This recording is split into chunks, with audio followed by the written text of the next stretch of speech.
Well, for us, it took £1 million off our bottom line overnight. It's like, boom, gone, £1 million. I don't think in the last 16 years of running a hospitality business that it's ever been harder. There's a lot of big players out there who are struggling right now. We're in survival mode. Don't let the bastards grind you down. You've just got to keep going. Every day when I wake up, I'm like, right, what can I do better today? We've stripped everything back and completely re-questioned all of our steps of service. We have literally lived and breathed restaurants and worked in every single role possible within the restaurant and cafe environment. You've really got to get to know a city before you try and launch something. Get to know the town, get to know the people, make contacts, make connections, get a network. I truly believe in like optimistic leadership is the way to inspire and encourage and bring people on the journey with you. That's what I'm really excited about, is that we're able to deliver training and development in a much more meaningful way to people. We always celebrate the wins first, because if you don't do that, you forget that you've achieved some really good stuff. What do you think other operators potentially are still getting wrong? I would step right back from that question and say that. Laura, thank you so much for joining the It's All Gravy podcast. Obviously, for the listeners, for the viewers, Laura, CEO, co-founder of Caravan, MCA Leader of the Year. So I probably have to put that in there at some point, Laura. But yeah, really appreciate your time. So I want to know everything. So starting from the very beginning, started running coffees at your dad's friend's roastery at 14, trained as a photographer in Europe, ran events for Caprice Holdings, and opened Caravan. I suppose before Caravan, what did all of that teach you about building a hospitality business? Yeah, well, I think there's so many different ways that people come into founding their own hospitality business. And Chris Miles and I, all from New Zealand originally, and we are one of the, I guess, more traditional / old school routes for going into and founding your own hospitality business eventually, which is we have literally lived and breathed restaurants and worked in every single role possible within the restaurant and cafe environment, starting with me running Flat White. New Zealand obviously has a lovely, rich heritage of specialty coffee, which started in the 80s.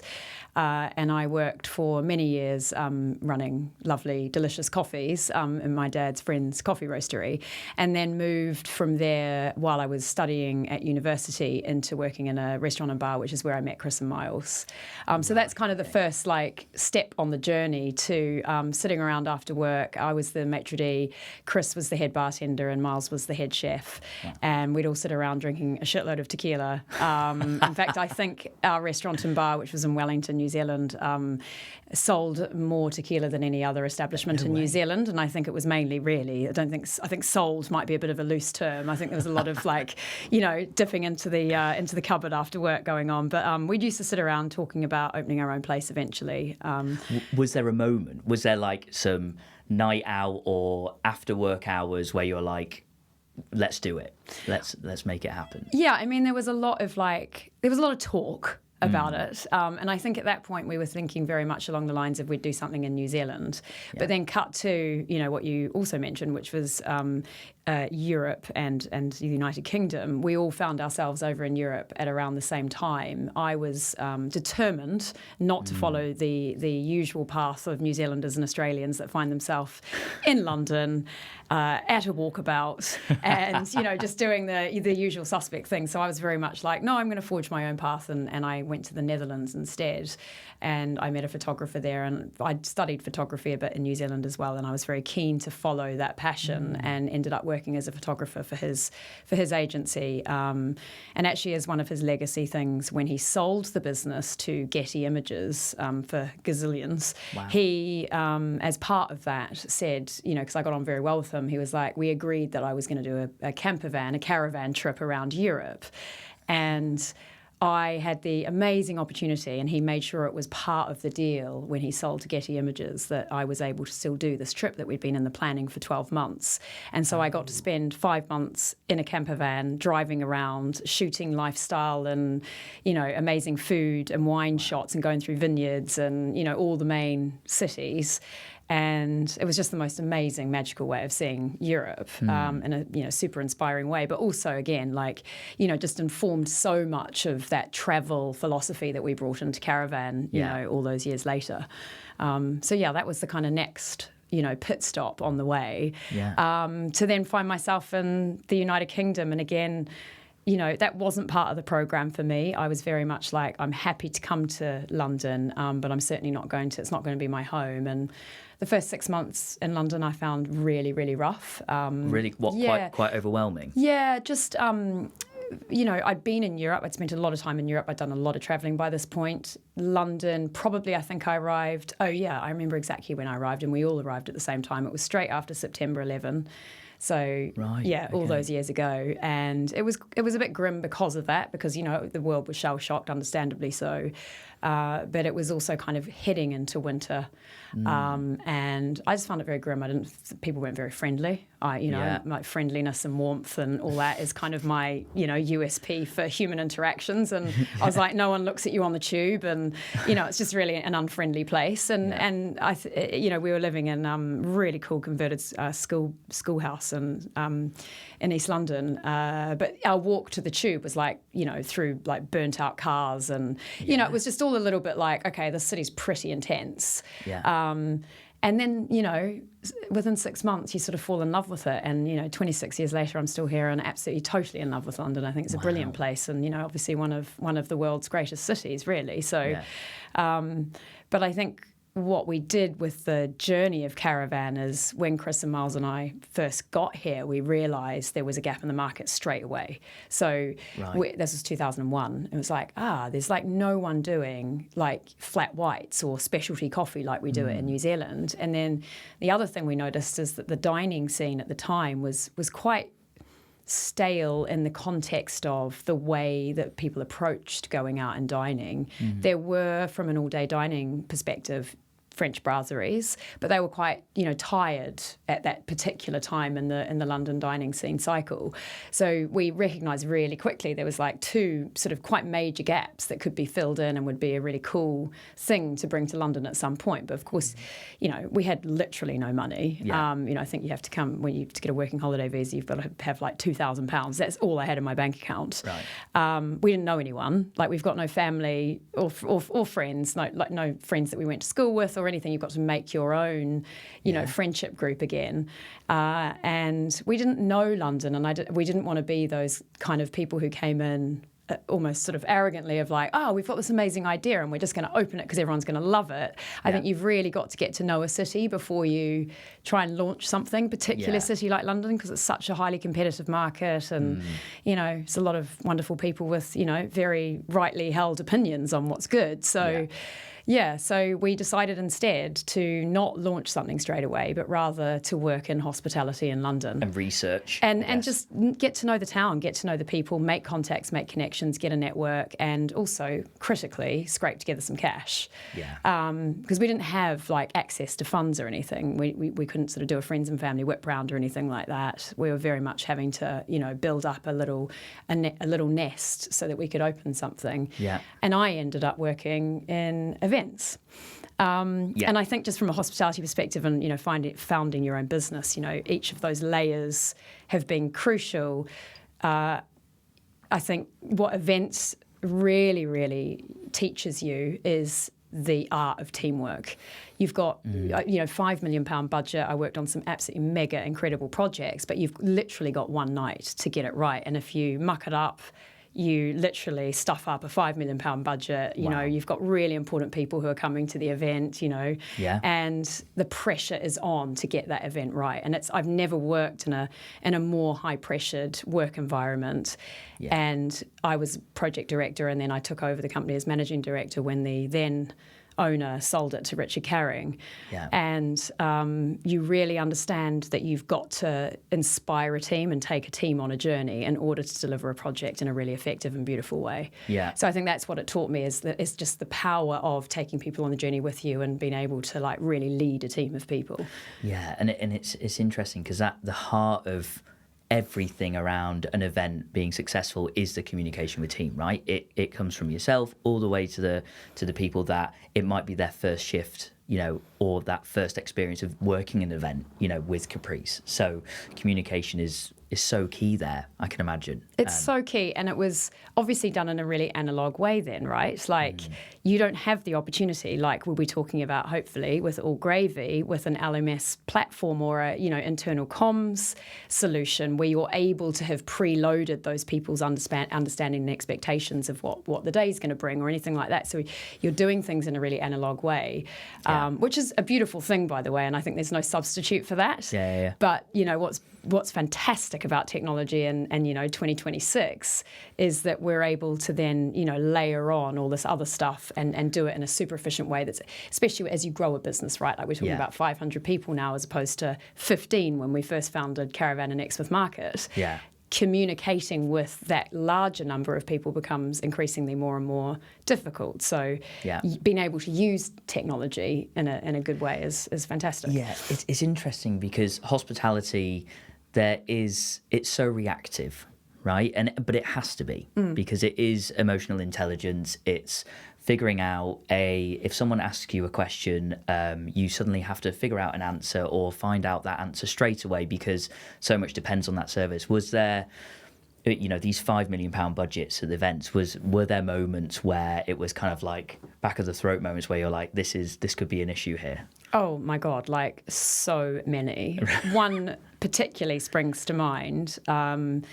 It was I won't say who the project was for, but he's a very high-profile, prominent person in media, and we had built a Russian-inspired dasher, and had the Russian Olympic skaters on an ice rink that we'd created, and had Chrissy Hines from The Pretenders playing, and halfway through her gig, the sound went down.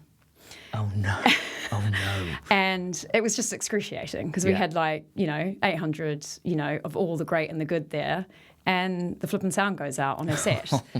And so then you're like, and I was the project director on the project, right? So is everyone just looking at you then? Of course. Laura, yeah, they're like, you need to sort this out. Like, you've got to find a solution for what we did. So, you have a little internal panic moment. Of course, you can never, and that's another thing it taught me is, you've got to be the swan and, panicking underneath the surface.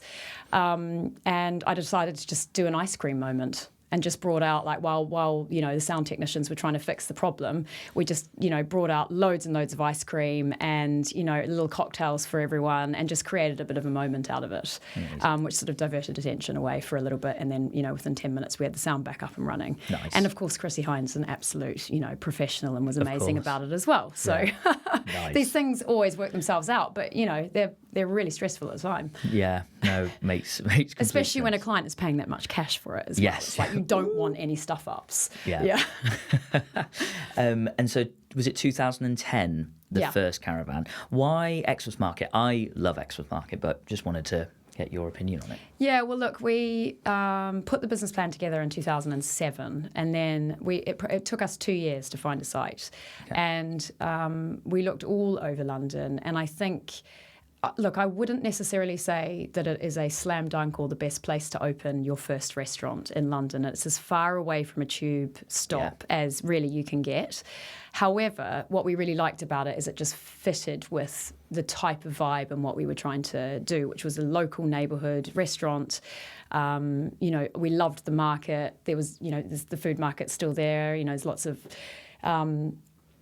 beautiful, just different customer demographic in the area, and it just fitted with that neighbourhood vibe that we wanted. We also are obsessed with corner sites, and it was a corner site. Yeah, we. I love glazing, but done in just a corner aspect for me is just your ultimate restaurant, and you'll find that a lot of our restaurants are corner sites. Yeah. Outside seating was really important to us for the concept, and it had the basement, which. We put the coffee roaster in the basement. So we founded the two businesses at the same time, Caravan Coffee Roasters, Caravan Restaurants. And we wanted to, obviously it was a very intentional something. We wanted to put the coffee roaster on display. No one had done that before, to kind of break down the barriers of this, by the way, is how you roast coffee. And you can talk, and we're serving it upstairs, but here is the coffee roaster roasting it downstairs. When I say coffee roaster, that was Miles, my business partner. Yeah. We were absolutely making it up as we went along. We got some incredible Klaus from Copenhagen who came over and like taught us roast profiling, and because obviously we were obsessed with coffee, but we hadn't run a coffee roastery in New Zealand, so we were definitely making it up as we went along.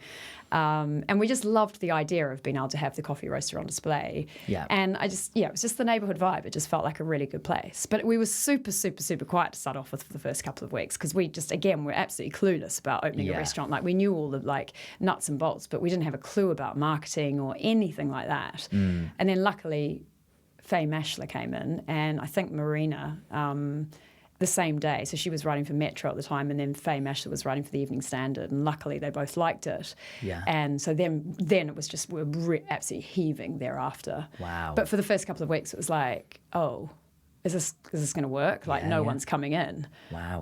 Yeah, it's pretty stressful. Yeah, I can imagine. You're like, come on now, guys. Stop kidding around. Please join.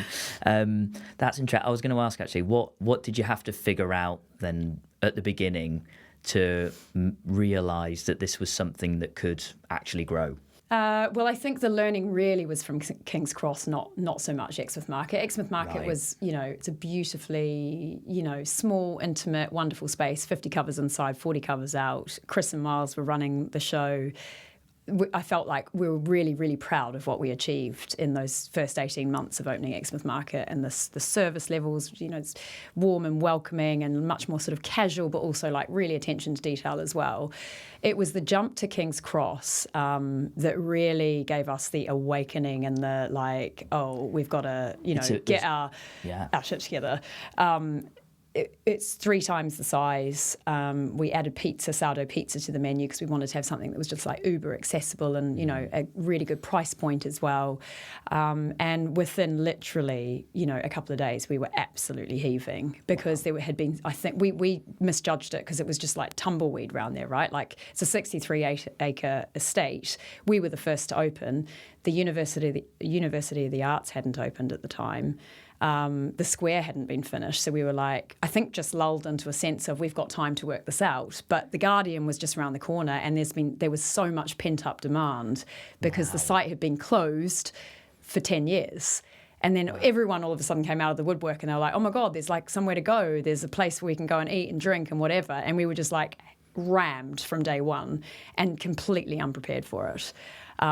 Not our best, service, or it took us quite a while to just get into the run of it and be proud of what we were delivering. Because it's a beast. Yeah, that King's Cross site, and it still is. 13 years later, it's it's an absolute machine, but in a beautiful way. Yeah. Wow. And then what was the site after King's Cross then? So that was London Bridge. Okay. And again, like we've always, we sort of have to slightly stop doing this now, but we've always quite liked taking property risks at Caravan. It's probably slightly driven by me because I fall in love with buildings. And again, London Bridge is an amazing corner site. Yeah. And it's an old tin factory. So it's got a brilliant story. And we dropped the windows down and we put in roller shutter windows and such a beautiful creative project that. But yeah, it's kind of in the middle of nowhere as well. So it works really well for us now, but it took us a couple of years to really get what we needed out of that site. So it was a long leader, slow burner, and I think we probably made things a little bit more difficult for ourselves than we needed to sometimes. But equally, how so? Just because I don't think advisable, particularly in this climate, to take on projects where it's going to take between 12, 18, 24 months for them to start converting how you need them to convert. Right. Yeah. So and we've done that with Manchester as well. Like, it's a completely new part of Manchester, sort of 18 months from a project perspective behind where it should be. So, and we knew what we were walking into. It's not like we didn't realise that, but at the same time, we probably just, I don't know, the building's awesome, the restaurant's amazing, and it will work, but, probably just make it a bit harder for ourselves than we need to. Yeah, I was going to ask about Manchester, so we'll definitely get onto that for sure. Because I think it's really interesting when you go into a Caravan. I feel like it's, you don't go to a specific location knowing it's better than the other, or or it's kind of improved. Everyone has that same amazing experience to every caravan that you go to. Anyway, that's my opinion anyway. I think there is a sense of, there's humility, there's warmth there, and that has been set up by yourself and Chris and Miles. I suppose, how much of that warmth sits in that kind of like centre of the operations today? Yeah, that's brilliant that you have that experience of Caravan, because it's certainly what we've tried to achieve over the years. Okay. Do you think that as well? Yeah, I genuinely do, actually. And I think warmth comes from the way that you set up a business and run a business, right? Like, from day one of our core values was all welcome. And the reason we use that phrase is manifold, but most importantly is because Chris, Miles and I don't come from the UK. Like, we're immigrants here in the first place. And when we set up Exmouth Market, we wanted to create a home away from home for people, and for it to be really welcoming, and for us to feel like it was our like kind of pad here and our extension of community and all the rest. So I think it's, as we've grown the business, the fact that the three of us are still so involved and so, the biggest advocates and leaders of those values, that's how we've managed to maintain it. Yeah. But it also comes from design and the way that you put things together and the way that you treat and train your teams. Yes. And the expectations that you centre around what type of service you want to deliver, what type of hospitality you want to deliver to the guests. So I think all of those threads pulled together hopefully create a warm and welcoming environment. Not just for the customers, but for your new hires. Exactly, right, for the as well. teams, right? Yeah, because ultimately they're the ones that are going to translate the vision to the guest. Yeah. So you have to be looking after them first and foremost. Yeah, that's amazing. And I suppose when you do open more sites, how do you make sure you protect it? So example is, right, Manchester. Yeah. You said it was a risk. Yeah. So, okay, we're 18 months in. Are we there yet? Have we converted the way that we need it to? How do you make sure that you are keeping that consistent kind of operational standard that you want in your new locations, including Manchester? Well, I think, as we were sort of talking about before, using technology by way of internal comms and, really good training from an LMS platform perspective is one critical part of that. But there's no substitute for just having a really good framework around proper check-ins and enough founder visibility, and a framework around how often we go up there, how engaged we are with the team. The team come down quite a lot, and it's been a journey for us, right? Like, that's our first location out of London, so we've been kind of making it up as we go along a little bit as well. Yeah. We've got an amazing general manager there. We've got an incredible senior leadership team at the restaurant, all of whom are from Manchester or Liverpool or the environs. So community. Yeah, so there's mega and the other thing to say about Manchester is, like, I've said this so many times, but it's a genuine belief. Like, it really does remind Chris, Miles and I of Wellington, New Zealand. It's got such a almost, it's not small town, 'cause small town is different in New Zealand. It's like 300,000 people. That's tiny, but it's got a more small town mentality, I think, is what I'm trying to say, where it's like a real community, and it's a really, really evolved hospitality scene as well, where there's like real incredible professionals there, and the sports, the music, the culture, just everything. It really reminds us of Wellington, New Zealand. So you don't have to work too hard to get really great hospitality people, and we've done that, and they're a great team and they've been there for quite a while now. So then it's just a matter of like, okay, how can we keep hustling to get this place to where it needs to be? Yeah. But we're going to open another outside of London. Oh, really? Yeah, restaurant in the next sort of 6 to 12 months. Okay. It's further north than Manchester. And we'll be taking those learnings and making sure that we just keep getting better, with running restaurants outside of London. Right, and I suppose what influenced you to? I suppose you mentioned kind of Manchester being similar to Wellington. What is influencing you more to go outside of London then, compared to just wanting to expand in London itself? Yeah, well, it's obviously a lot easier to, just expand around the corner than, to have to jump on a plane or a train to get to, a place that you've opened. I think Caravan was never intended to be a London-centric focused business. The name Caravan in and of itself is sort of a vision of what we wanted the company to be by way of, travel, magpie, picking up ideas along the way. But we also intended it to be somewhere that grows beyond just London itself.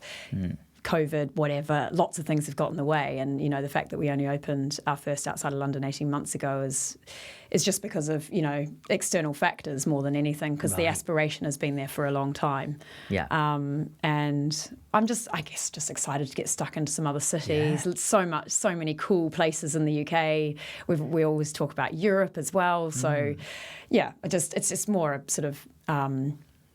it's not like part of some grand master plan from a business planning perspective. It's more just creatively, it's fun.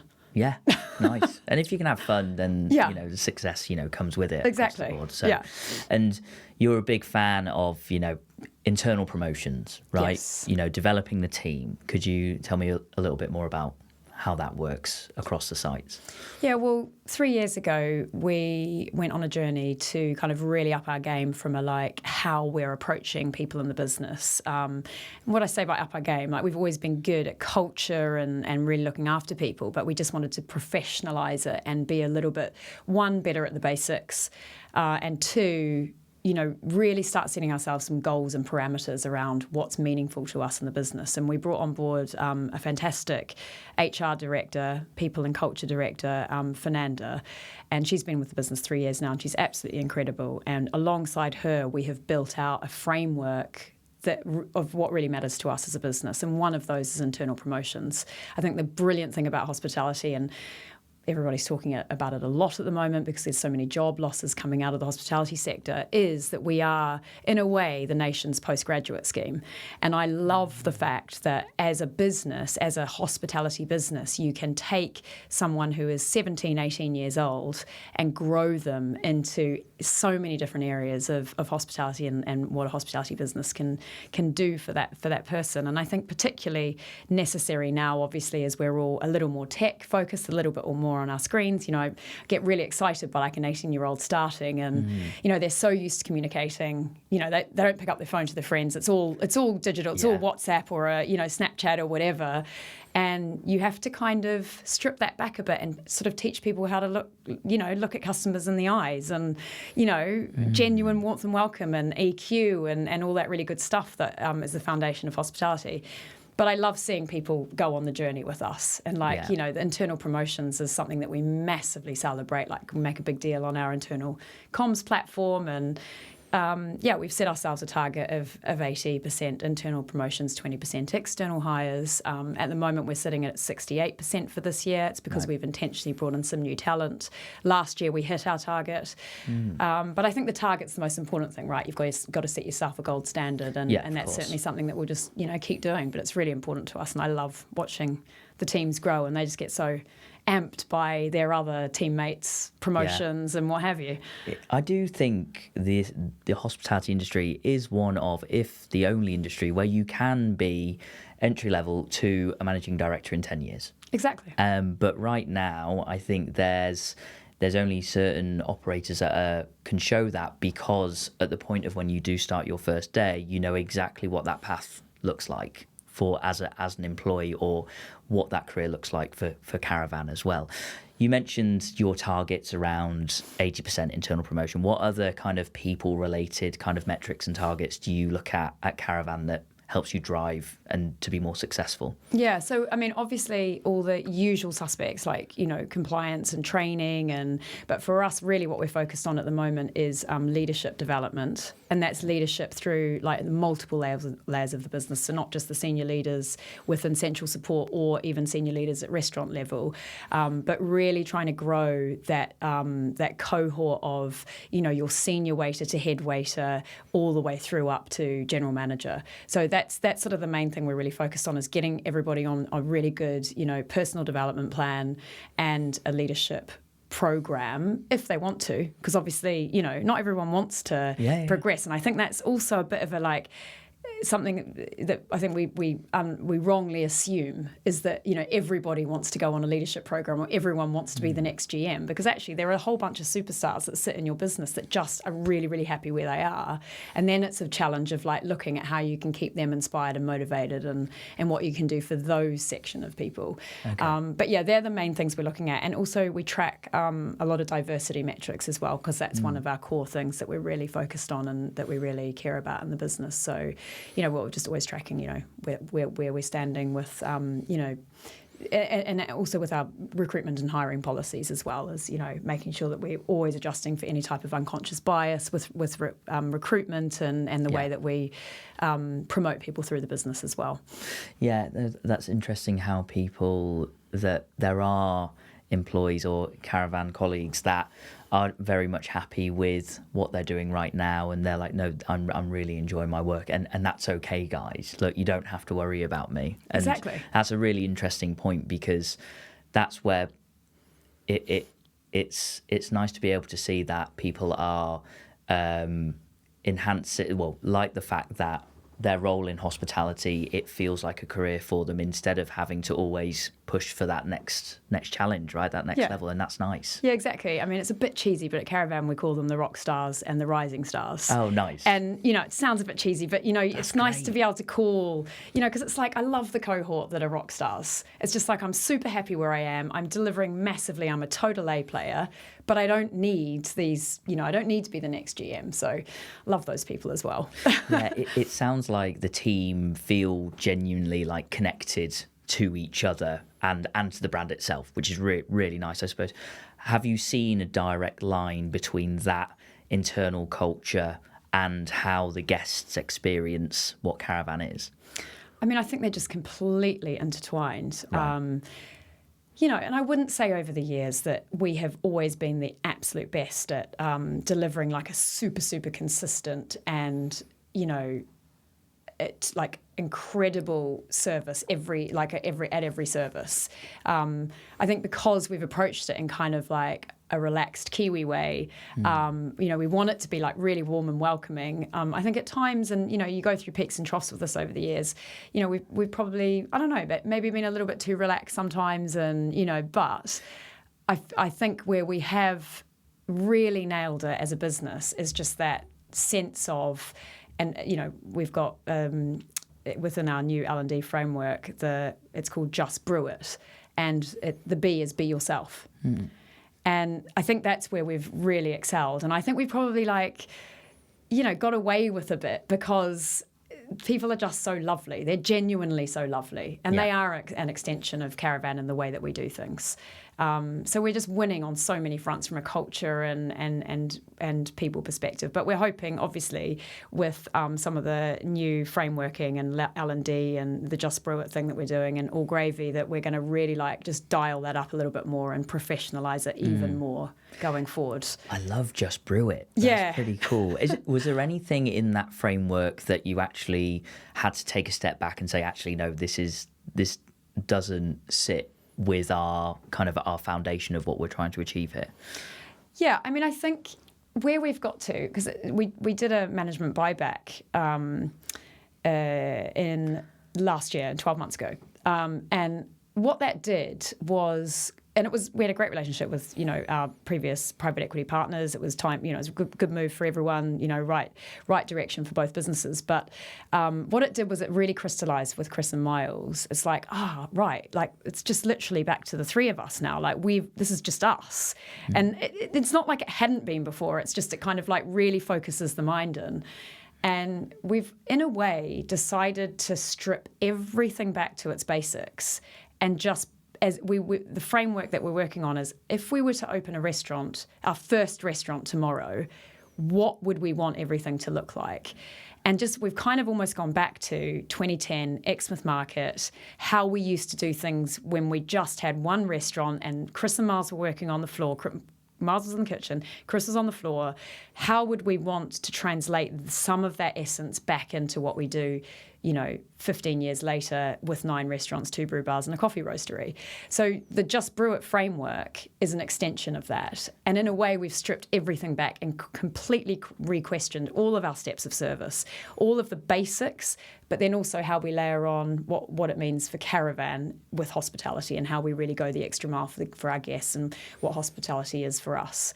So it's actually been a really, really fun project. Yeah. And I think we've just got really back into the detail, and the Just Brew It framework is essentially that. And can you feel that change with the team that are on the floor, on the move all the time? Can you see that in a day-to-day service? Yeah, I mean, you'll be seeing a lot more of it over the coming months because we are, with All Gravy, relaunching our LMS platform, because we obviously had an LMS platform before that, but we're taking a completely fresh approach to it. We're reshooting all of our videos, we're reshooting all the steps of service, we're reframing a whole lot of stuff. So I think in the next 12 months, I'd really hope to see a step change, just in tweaking the way that we do things. It's not like we're really happy with with what we deliver, and really proud of it and really proud of the teams.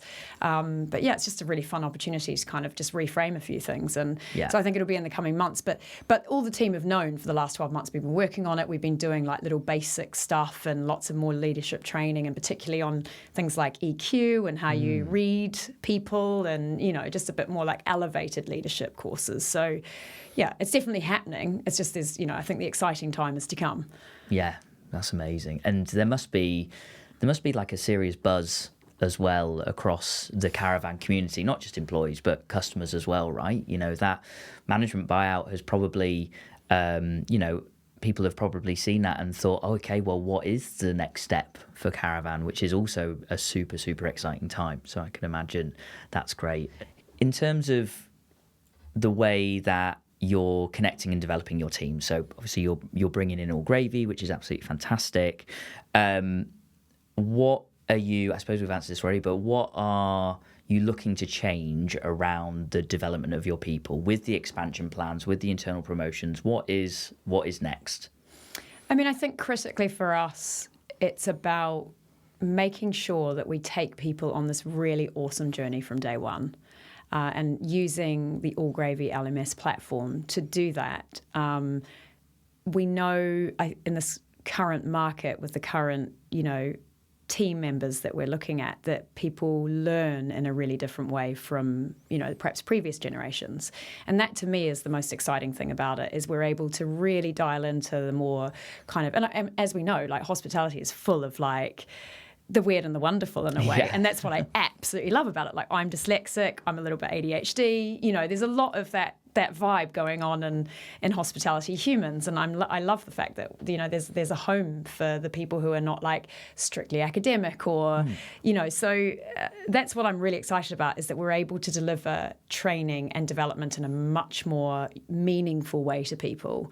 And like I said, we've reframed everything. And in fact, the team are doing a whole bunch of, video shooting today. And I think it's just going to be a brilliant thing to watch and to see the effect of taking people on that really cool journey, but done in an exciting, inspiring way. Yeah. Because I don't think, learning and development should be boring, right? We're at work in hospitality. Let's kind of align it to the fact that we're serving guests and it's fun and, Yeah. At what point has obviously COVID was super hard, right? Super challenging for the team in general, and it is getting harder right now with margins and costs and everything that's going on right now. I think what you've built in the last 15 years still feels like it definitely stands for something. So, what are you focused on now, and what do you think other operators potentially are still getting wrong? So, I mean, I would step right back from that question and say that I don't think in the last 16 years of running a hospitality business that it's ever been harder. We founded the business in a recession, and it was really, really tough then, right? I genuinely don't think it's ever been harder, and I think literally right now. Not only was the 1st of April, which was yesterday, a really challenging day for hospitality businesses because of the NI changes coming in, and also rates, by the way. This particular government is very challenging from a hospitality perspective. It's just layering on tax after tax after tax. In fact, saw John Vincent on a podcast the other day saying, the hospitality sector is the most taxed sector in the United Kingdom, and in fact, compared to Europe as well, we pay 36p in the pound, which is an outrageous sum of money when you think about everything else that's then got to come off that as well. So genuinely, I don't ever think it's been harder. I think as leaders, and I'm very focused on always trying to be as optimistic and positive as possible. And I think as leaders, we have to make sure that the worry and the stress and the macro environment and all the rest, we try and shield our teams from as much as possible, whilst obviously still being realist. Because I truly believe in optimistic leadership is the way to inspire and encourage and bring people on the journey with you. Yeah. So I think that perhaps, I don't think anyone's doing anything wrong, by the way. I think anyone who's running a hospitality business right now, hats off. Yeah. So it's certainly not wrong, but I do genuinely think that we have to try and be as optimistic as possible, whilst obviously behind the scenes taking that worry and being really sensible and careful about how we're running and growing our businesses. And, I think it's also where it gets a bit depressing is we have all been focused because of these tax changes coming in on taking a scalpel to our P&L, right? And that to me is the least fun part of running a business and hospitality, is when you're just constantly looking at cost and trying to find ways to save money so that you can mitigate what is fundamentally a pretty unfair tax coming in the first place. Yeah. And then you get hit by a wave of another, more macro coming in that erodes all the stuff that you tried to save in the first place. So, like I say, it just feels really, really hard right now. Yeah. I think that can be a real killer of innovation and creativity and people taking risks. Like I said before, we won't take property risks like we normally do. Yeah. People are, I can't imagine why anyone in this particular climate would want to start a hospitality business either. And I think that's also really sad. Yeah. We want these young people with their amazing ideas and their creativity coming through the system. We founded our business 16 years ago. What's the next Caravan? Yeah. I think all of those things, I don't think anyone's doing anything wrong. I think, people we're in survival mode. And I think that's also a little bit, it's a challenging place to be, isn't it? But finding the joy and finding the optimism within that is, for me, critically important. Yeah. It would be interesting. Well, putting it into perspective, what is the cost pre what's just happened right now with national minimum wage and the rates versus now? Well, for us, it took £1 million off our bottom line overnight. Wow. So when that got announced, it's boom, gone, £1 million. And, you work really, really hard for that in hospitality, as we all know. So, that's me and my business. We're not mega, mega big. We're also not a tiny, one site business either, and they're really struggling. There's a lot of big players out there who are struggling right now. And it's not, just to quote John Vincent again, this is not because people are bad at what they do. People are not poor operators. And of course, there are always people who could be doing better and, they maybe don't have the right concept or whatever. But there are a lot of people with good concepts and good business models that are being taxed out of being able to survive as a business. And it is actually just a bit depressing. Yeah. Yeah. And I do think, going back to what I said before about I genuinely feel that we're the nation's postgrad scheme, and we have a really, really important part to play with the youth, but also with just providing a really amazing, something that people can go and hang out and have fun and release and take a load off and connect with their friends and all of that really good stuff that's important about being a human. Yeah, drink tequila after work. Drink some tequila after work, drink some coffee, exactly, the next day with your hangover. All of these things are really important, right? So... Yeah. Yeah. No, amazing. And I think, so let's say if another founder or people leader in hospitality is listening to this and recognises everything that you have described, what would you want them to know? I just think solidarity. I think we all know how hard it is out there. I said this at the MCA thing when I, got that award. Don't let the bastards grind you down. Yeah. Yeah. Do you know what I mean? Yeah. You've just got to keep going. Yeah. You've got to get out of bed every day. One of my mantras is every time I wake up, every day, when I wake up. I'm like, right, what can I do better today?